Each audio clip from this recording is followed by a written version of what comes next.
ಮೊದಲನೇದಾಗಿ ಎಲ್ಲರಿಗೂ ನವರಾತ್ರಿ ಹಬ್ಬದ ಶುಭಾಶಯಗಳು. ಇಂದು ನವರಾತ್ರಿಯ ಮೊದಲನೇ ದಿನ. ತಾಯಿ ದುರ್ಗಾ ಮಾತೆಯ 9 ಅವತಾರಗಳಲ್ಲಿ ಒಂದನೇ ಅವತಾರ. ಹಾಯ್ ಹಲೋ, ನಾನು ನಿಮ್ಮ ಪ್ರೀತಿಯ ಮನೆ ಮಗಳು ಶ್ರುತಿ. ನನ್ನ ಚಾನಲ್ ನಿಮಗೆ ಇಷ್ಟ ಆಗಿದ್ರೆ ಸಬ್ಸ್ಕ್ರೈಬ್ ಮಾಡೋದನ್ನ ಮರಿಬೇಡಿ, ಹಾಗೆ ಬೆಲ್ ಐಕಾನ್ನ ಒತ್ತಿ. ಒಂದನೇ ಅವತಾರ ಶೈಲಪುತ್ರಿ ದೇವಿ. ಇಂದು ಶೈಲಪುತ್ರಿಯ ಆರಾಧನೆಯನ್ನು ಮಾಡ್ತಾ ಇದ್ದಾವೆ. ನಾನು ನಮ್ಮನೇಲಿ ಈ ರೀತಿ ಪೂಜೆನ ಮಾಡಿದ್ದೇನೆ, ಹಾಗೆ ಅಖಂಡ ದೀಪವನ್ನು ಬೆಳಗಿದ್ದೇನೆ. ಈ ರೀತಿ ಅಖಂಡ ದೀಪವನ್ನು ಬೆಳಗಲು ಒಂದು ದೊಡ್ಡ ದೀಪವನ್ನು ತಗೊಳ್ಬೇಕಾಗತ್ತೆ. ಮಣ್ಣಿನ ದೀಪವಾಗಿರಬೇಕು ಅದು. ಅದನ್ನು ನಾನು ಸಂಪೂರ್ಣವಾಗಿ ರಾತ್ರಿ ಪೂರ ನೆನೆ ಹಾಕಿದ್ದೀನಿ. ನೀವು ನೋಡ್ತಿರ್ಬೋದು, ಈ ರೀತಿ ನಾನು ರಾತ್ರಿ ಪೂರ ಒಂದು ಪಾತ್ರೆಯಲ್ಲಿಟ್ಟು ನೆನೆ ಹಾಕಿದ್ದೇನೆ. ನೀವು ದೀಪ ಹಾಗೂ ಪ್ಲೇಟ್ ಎರಡನ್ನೂ ಕೂಡ ನೋಡಿ ತಗೊಳ್ಬೇಕಾಗತ್ತೆ. ಈ ರೀತಿ ದೀಪಕ್ಕೆ ಪ್ಲೇಟ್ ಹೊಂದಾಣಿಕೆ ಆಗುತ್ತೆ ಅಂತ ನೋಡಿಕೊಂಡು ತಗೊಳ್ಬೇಕು. ನಂತರ ಈ ಪ್ಲೇಟ್ಗೆ ನಾನು ಸಂಪೂರ್ಣವಾಗಿ ಅರಿಶಿಣವನ್ನು ಲೇಪಿಸ್ಕೊಂಡು ಅದಕ್ಕೆ ಕುಂಕುಮನ ಇಟ್ಕೊಂಡಿದ್ದೀನಿ. ನೀವು ಅರಿಶಿಣ ಮತ್ತು ಕುಂಕುಮ ಎರಡನ್ನೂ ಕೂಡ ಇಟ್ಕೊಳ್ಬೇಕು. ಅರಿಶಿಣವನ್ನು ಸಂಪೂರ್ಣವಾಗಿ ತಟ್ಟೆಯ ಮೇಲ್ಭಾಗ ಮತ್ತು ಕೆಳಭಾಗಕ್ಕೆ ಹಚ್ಕೊಳ್ಬೇಕು. ನಂತರ ದೀಪಕ್ಕೂ ಕೂಡ ನೀವು ಸಂಪೂರ್ಣವಾಗಿ ಕೆಳ ಮತ್ತು ಮೇಲ್ಭಾಗಕ್ಕೂ ಕೂಡ ಅರಿಶಿಣ ಕುಂಕುಮನ ಹಾಕೋಬೇಕಾಗತ್ತೆ. ಈ ರೀತಿ ನೋಡ್ತಿದ್ದೀರಾ ನೀವು, ಈ ರೀತಿ ಸಂಪೂರ್ಣವಾಗಿ ಅರಿಶಿಣ ಕುಂಕುಮನ ಹಚ್ಕೊಳ್ಬೇಕು.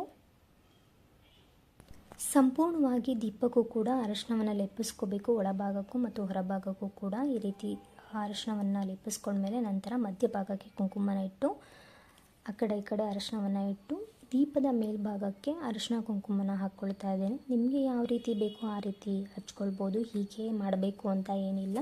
ಸೊ ನಾನಿಲ್ಲಿ ಈ ರೀತಿ ಅರಿಶಿಣ ಕುಂಕುಮನ ಹಚ್ಕೊಳ್ತಾ ಇದ್ದೇನೆ.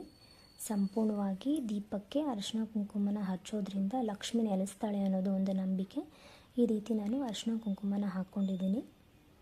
ಈ ರೀತಿ ಹಾಕ್ಕೊಂಡ್ಮೇಲೆ ತಟ್ಟೆಗೆ ನಾವು ಇಲ್ಲಿ ಒಂದು ಉಪ್ಪನ್ನು ಹಾಕ್ಕೊಳ್ತಾ ಇದ್ದೇನೆ. ಉಪ್ಪು ಬಳಸಿರಬಾರ್ದು, ಯಾವುದೇ ರೀತಿ ಅಡುಗೆಗೆ ಉಪಯೋಗಿಸದೇ ಇರುವಂತಹ ಉಪ್ಪನ್ನು ಹಾಕ್ಕೊಳ್ಬೇಕು. ಅಂದರೆ ನೀವು ಹೊಸ ಪ್ಯಾಕೆಟ್ ಉಪ್ಪನ್ನು ತಂದು ಈ ರೀತಿ ಉಪ್ಪನ್ನು ಹಾಕ್ಕೊಳ್ಳಿ ಒಂದು ಪ್ಲೇಟ್ಗೆ.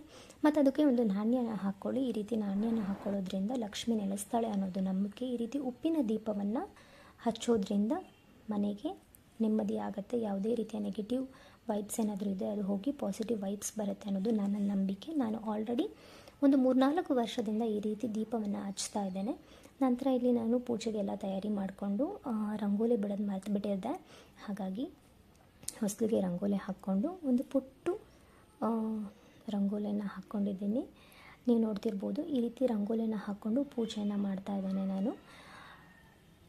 ಮೊದಲನೇದಾಗಿ ಊದ್ಕಡ್ಡಿ ಬೆಳಗ್ತಾ ಇದ್ದೀನಿ ತಾಯಿಗೆ.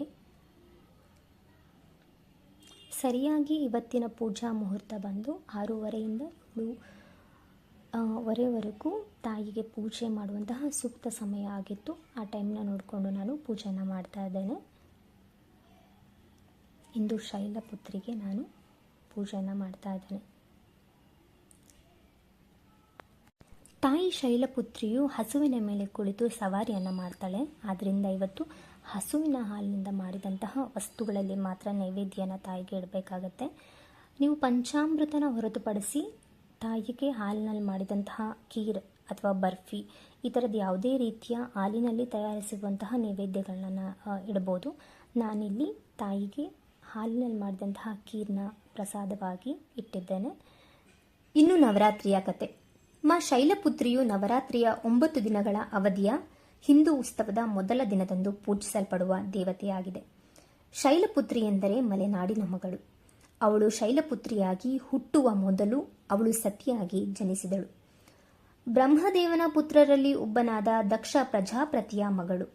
ಸತಿಯು ಭಗವಾನ್ ಶಿವನನ್ನು ಪ್ರೀತಿಸುತ್ತಿದ್ದಳು ಮತ್ತು ಅವಳು ನಿಜವಾಗಿಯೂ ಅವನನ್ನು ಮದುವೆಯಾಗಲು ಬಯಸಿದಳು. ಆದರೆ ಅವಳ ತಂದೆ ದಕ್ಷ ಪ್ರಜಾಪತಿಯು ಈ ಮದುವೆಗೆ ಸಂಪೂರ್ಣವಾಗಿ ವಿರೋಧವಾಗಿದ್ದನು.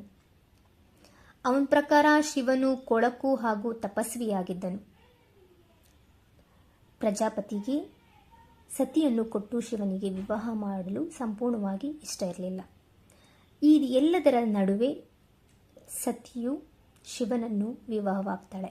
ಮದುವೆಯಾದ ಕೆಲವು ವರ್ಷಗಳ ನಂತರ ತಂದೆ ದಕ್ಷ ಪ್ರಜಾಪತಿಯು ದೇವತೆಗಳನ್ನ ಆಹ್ವಾನಿಸಿ ಒಂದು ದೊಡ್ಡ ಯಜ್ಞವನ್ನು ಆಯೋಜಿಸುತ್ತಾನೆ. ಈ ಯಜ್ಞಕ್ಕೆ ತನ್ನ ಸ್ವಂತ ಮಗಳಾದಂತಹ ಸತಿಯನ್ನೇ ಅವನು ಕರೆದಿರಲಿಲ್ಲ. ಆದರೂ ಕೂಡ ಸತಿಯು ತನ್ನ ತವರು ಮನೆಯ ಪ್ರೀತಿಯಿಂದ ಆ ಯಜ್ಞಕ್ಕೆ ಹೋಗ್ತಾಳೆ. ಈ ರೀತಿ ಹೋದಾಗ ತನ್ನ ಪತಿದೇವರಾದಂತಹ ಶಿವನಿಗೂ ಹಾಗೂ ಆಕೆಗೂ ಅವಮಾನ ಆಗುತ್ತೆ. ಈ ಅವಮಾನವನ್ನು ಸಹಿಸಲಾರದೆ ಆಕೆ ಉರಿಯುವಂತಹ ಯಜ್ಞಕುಂಡಕ್ಕೆ ಬಿದ್ದು ತನ್ನ ಪ್ರಾಣವನ್ನು ಸಮರ್ಪಿಸಿಕೊಳ್ತಾಳೆ. ಈ ವಿಷಯ ತಿಳಿದ ಶಿವನು ಕೋಪಗೊಂಡು ವೀರಭದ್ರನ ಅವತಾರವನ್ನು ತಾಳಿ ದಕ್ಷ ಪ್ರಜಾಪತಿಯ ಶಿರಚ್ಛೇದವನ್ನು ಮಾಡ್ತಾನೆ. ನಂತರ ಅವನು ತನ್ನ ಹೆಂಡತಿಯ ಅರ್ಧ ಸುಡುವ ಶವವನ್ನು ಕೋಪದಿಂದ ಎತ್ಕೊಂಡು ಹೋಗಬೇಕಾದ್ರೆ ಸತಿಯ ದೇಹದ ತುಂಡುಗಳು ವಿವಿಧ ಭಾಗಗಳಲ್ಲಿ ವಿವಿಧ ಸ್ಥಳಗಳಲ್ಲಿ ಬಿದ್ದವು. ಆ ಸ್ಥಳಗಳೇ ಶಕ್ತಿಪೀಠಗಳಾಗಿ ಮಾರ್ಪಡ್ತವೆ. ಭಾರತದಲ್ಲಿ ಒಟ್ಟು 52 ಶಕ್ತಿಪೀಠಗಳಿವೆ. ಭಗವಾನ್ ವಿಷ್ಣುವಿನ ಮಧ್ಯಸ್ಥಿಕೆಯಿಂದಾಗಿ ದಕ್ಷ ಪ್ರಜಾಪತಿಯನ್ನು ನಂತರ ಕ್ಷಮಿಸಲಾಯಿತು ಮತ್ತು ಅವನಿಗೆ ರಾಮನ್ ತಲೆಯನ್ನು ನೀಡಲಾಯಿತು. ಅವನು ತನ್ನ ಯಜ್ಞವನ್ನು ಎಲ್ಲ ದೇವತೆಗಳ ಸಮ್ಮುಖದಲ್ಲಿ ಪೂರ್ಣಗೊಳಿಸಬೇಕಾಗತ್ತೆ. ಸತಿ ಮತ್ತೆ ಜನ್ಮ ಪಡಿತಾಳೆ. ಈ ಬಾರಿ ಹಿಮಾಲಯದ ಮಗಳಾಗಿ, ಅಂದರೆ ಆಕೆಯೇ ಶೈಲಪುತ್ರಿ ಎಂದು ಕರೆಯಲ್ಪಡುತ್ತೇವೆ.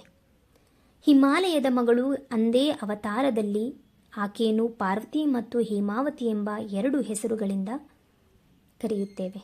ಈ ಜನ್ಮದಲ್ಲಿಯೂ ಕೂಡ ಈಕೆ ಶಿವನನ್ನೇ ವಿವಾಹವಾಗುವುದು. ಶೈಲಪುತ್ರಿಯನ್ನು ದುರ್ಗೆಯ ಅತ್ಯಂತ ಶಕ್ತಿಶಾಲಿಯ ರೂಪಗಳಲ್ಲಿ ಒಂದೆಂದು ಪರಿಗಣಿಸಲಾಗಿದೆ ಮತ್ತು ನವರಾತ್ರಿ ಹಬ್ಬದ ಮೊದಲನೇ ದಿನದಂದು ನಾವು ಅವಳನ್ನು ಪ್ರಾರ್ಥಿಸುತ್ತೇವೆ. ಅವಳಿಗೆ ಅಗಾಧವಾದ ಶಕ್ತಿಶಾಲಿ